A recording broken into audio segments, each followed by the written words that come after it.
Okay, let's try a quick experiment. I say the phrase, the end times. Mm. What's the very first image that flashes into your brain?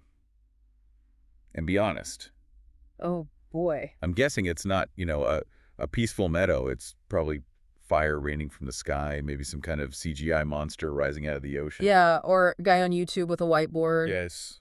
A guy with a whiteboard frantically connecting a solar eclipse to the stock market. That's the one. It's almost always a combination of those things. I mean, we've been conditioned, and not just by Hollywood, but by a very specific kind of religious media, to see prophecy as basically a horror movie script. The genre defined by chaos. And it feels so detached from, real life, like paying a mortgage or dealing with your boss. Exactly. But that's exactly why I was so interested in today's source material. We're looking at the unveiling soul, metaphysics of prophecy and conversion. And that title alone tells you we are not in left-behind territory anymore. Metaphysics isn't a word you normally see next to prophecy. No, you really don't. And that's the first clue that this text is trying to do something completely different. The author makes it clear right up front. This is not a sermon. Right. It's definitely not a pastoral decree telling you who to vote for to avoid the apocalypse. It's a philosophical inquiry. It's asking, what is the structure of prophecy? Not when, but how does it actually work? The text calls it a Christian metaphysical reflection, which I admit sounds a little dense. But the mission is actually very practical. It's trying to strip away all the sensationalism. All the neon lights and scary monsters. Exactly. And to look at these ancient texts with a sense of sobriety. Sobriety is the perfect word. Yeah. The source identifies this huge tension in our culture right now. It says we've basically polarized prophecy into two camps. On one side, you have what the author calls prediction theater. I love that phrase, prediction theater. It fits, doesn't it? It's the whole spectacle, turning the book of Revelation into this, cosmic puzzle where the prize is figuring out the date of doomsday. But then you have the reaction against that. Which is just total silence. Right. If side A is the circus, side B is just everybody checking out. The text argues that thoughtful, intellectually serious people look at the prediction theater and just go, no, thank you. They completely disengage. And that disengagement, it comes at a real cost. The source uses a really powerful term for it, anti-conversion. This part really stood out to me. Anti-conversion isn't just atheism, is it? It's something else. It is much more specific. It's not necessarily that people reject the figure of Jesus or the idea of God. It's that they reject the framework through which he's being presented. Okay. If the framework looks like fear-mongering and, bad science fiction, a rational person is going to assume the message inside that framework is just as flawed. It's a delivery system failure. If you try to hand me a diamond, but it's wrapped in a dirty radioactive rag, I'm not going to touch it. I'm just going to walk away. And that's exactly what the author says is happening. We are actively driving people away from the very spiritual depth these texts were meant to provide. We're forcing them into a choice between their intellect and their faith.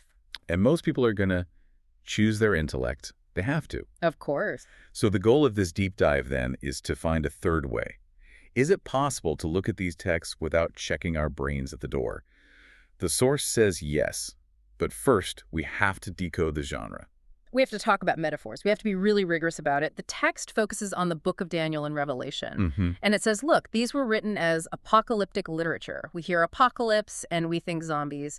But back then, it was a specific symbolic genre. It was resistance writing. It wasn't a newspaper. The text has that great line. These are not zoological forecasts. No. They are theological revelations in symbolic form. Which is a very polite way of saying there are no literal monsters. But let's push on that for a second. Because for some people, if you take away the literal monster, it feels like you're watering down the truth.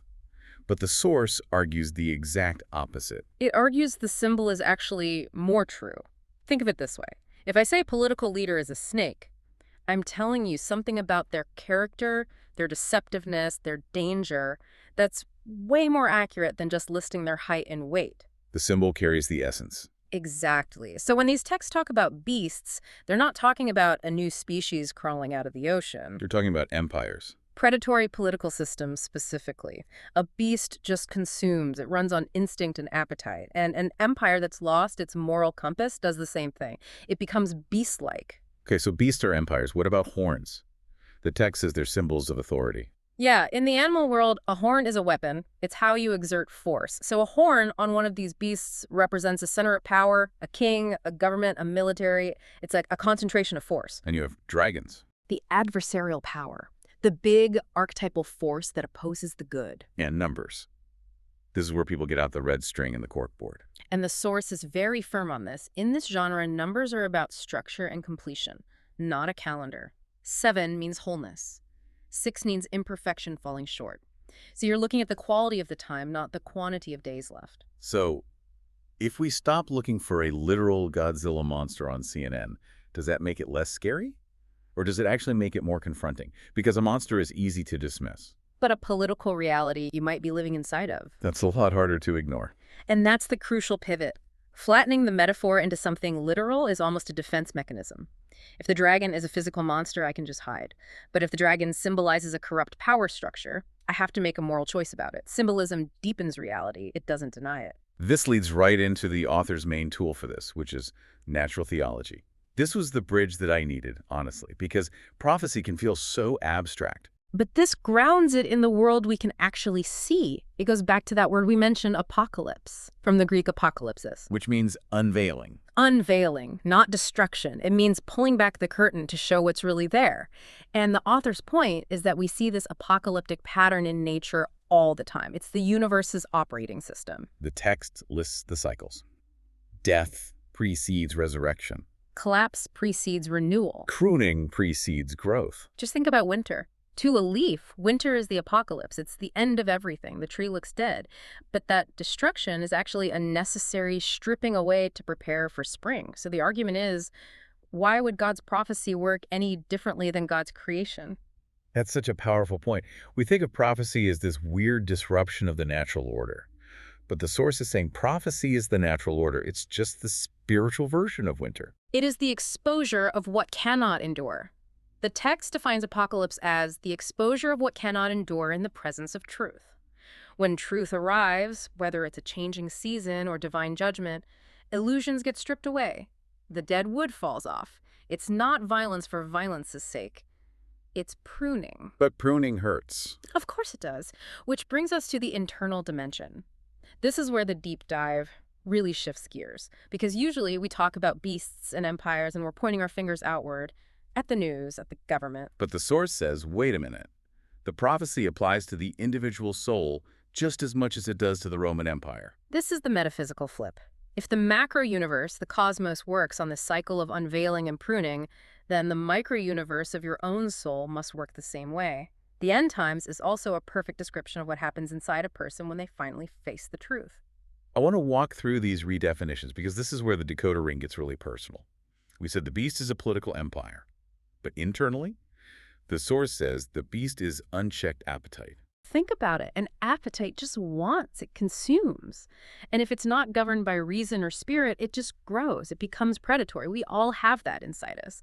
That part that wants to consume time, pleasure, status, whatever, no matter the cost. That's a beast in the temple of the self. And the mark. We always think of technology chips, barcodes. Right. But the source defines the mark as allegiance. It asks a simple question. Who do you belong to? A mark on a slave or a soldier showed who their master was. It was about identity. So the question isn't, did you get the chip? It's, what values have you marked your character with? Are you marked by the beast of appetite or by something else? And the dragon. Fear institutionalized, or internally, it's that adversarial voice in your head, the one that says you're unsafe, you're a victim, you need to attack to survive. That's the dragon. This just completely reframes the whole purpose of prophecy. It's not a roadmap for geopolitical survival anymore. It's a mirror. It's a mirror that shows you the monsters you're hosting. And that's incredibly uncomfortable. It is so much easier to look for the Antichrist at the UN than it is to look for him in your own ego. Right. But the source argues that if you can't see the beast of unchecked appetite in your own life, you have no business trying to spot it out in the world. So if we're all hosting these beasts, how do we get rid of them? The text talks about conversion, but it seems like it's fighting against a really watered-down version of that word. It is. The author is very critical of what it calls spiritually poetic conversion. This is the modern idea that conversion is just a soft upgrade. Like just agreeing with the ideas. Or deciding to be a nicer person. Or adopting Christ consciousness so you can feel more zen. The source says these are comfortable lies. They let you keep the exact same life structure ruled by ego and appetite, but you just add a little religious paint on top. It calls this a false sense of religious security. Painting the house while the foundation is rotting. Precisely. So the alternative it offers is this word that sounds technical, but it's radical. The word is substitution. Substitution. This is the core of the whole metaphysical argument. True conversion isn't accepting Christ as an enhancement to your life, like a new app for your phone. It's accepting Christ as a replacement for your life. That sounds like losing yourself. From the ego's perspective, it is a loss. That's why it feels like an apocalypse. The source insists that dying to self is not a metaphor. It's a spiritual reorientation where the old center of gravity, the ego, the beast, is completely displaced and a new one is installed. So it's not, I'm still me, I just go to church now. It's the version of me that was run by fear and hunger has to actually die so that something else can live. It's the difference between renovation and demolition. Inspiration is renovating. You fix the window. Substitution is demolition. You tear the whole thing down because it was built on sand, and you let something else be built in its place. And that connects right back to the fear of the end times. Because if you've already gone through that demolition yourself, if you've had your own internal apocalypse, then the external one isn't nearly as scary. That's the payoff. If you have already allowed your own illusions to be unveiled, if you've already let the beast of your ego die, then when the external systems start to crumble, you aren't destabilized. You've already been refined. You're fireproof because you've already been through the fire. In a sense, yes. If your foundation is on something eternal, then when the temporary beasts, the economies, the governments fall, you don't fall with them. You're watching the unveiling, but you aren't being destroyed by it. The source presents this as a final choice then, a dichotomy. It asks, will you surrender to Christ as substitution, or will you merely admire him as inspiration? Admire as inspiration. That feels like a trap so many of us fall into. We like the ideas. We like the aesthetic. Because inspiration is safe. It flatters the ego. It makes you feel moral and cultured. I admire these great teachings. But substitution, surrender, that's dangerous. That requires the death of the driver. But the text says only substitution actually saves. Only substitution changes your nature. And it reframes the fear that we started this whole conversation with. If you see prophecy this way, it stops being about intimidation. It becomes an invitation. A very serious, very demanding invitation, but an invitation. The end isn't coming to terrify you. The unveiling comes to purify you. It's a refining fire. We usually run from fire. We do. But a metallurgist knows fire is the only thing that separates gold from dross. If you're clinging to the dross, the illusions, the appetites, then the fire burns. But if you let that stuff go, the fire just reveals the gold. The messages become gold, and you have nothing to fear from the flame. That is such a long way from where we started. We went from multi-headed monsters to metallurgy of the soul. And that's the power of a metaphysical approach. It takes the scary, loud images and asks, what is the truth underneath all this? It moves from the surface noise to the deep reality. So to recap the journey, we moved from seeing prophecy as this distracting prediction theater to seeing it as a necessary mechanism of reality, like winter. We decoded the symbols. The beast isn't a monster under the bed, it's the appetite in the heart. The mark isn't a microchip, it's an allegiance. And we moved from anti-conversion, just rejecting the whole mess, to substitution.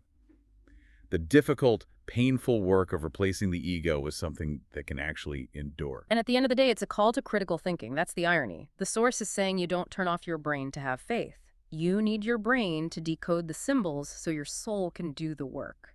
Critical thinking and spiritual surrender aren't opposites. They're partners. We always like to leave you with something to wrestle with for the week, to bring this down from the clouds. We've talked a lot about the unveiling. So if the apocalypse is simply the exposure of what cannot endure in the presence of truth, if it's the collapse of illusions, then here's the question. What beasts are currently governing your own life? Is it an unchecked appetite for status? An allegiance to a political tribe? Is it an institutionalized fear that keeps you small? Because the text suggests the unveiling is inevitable.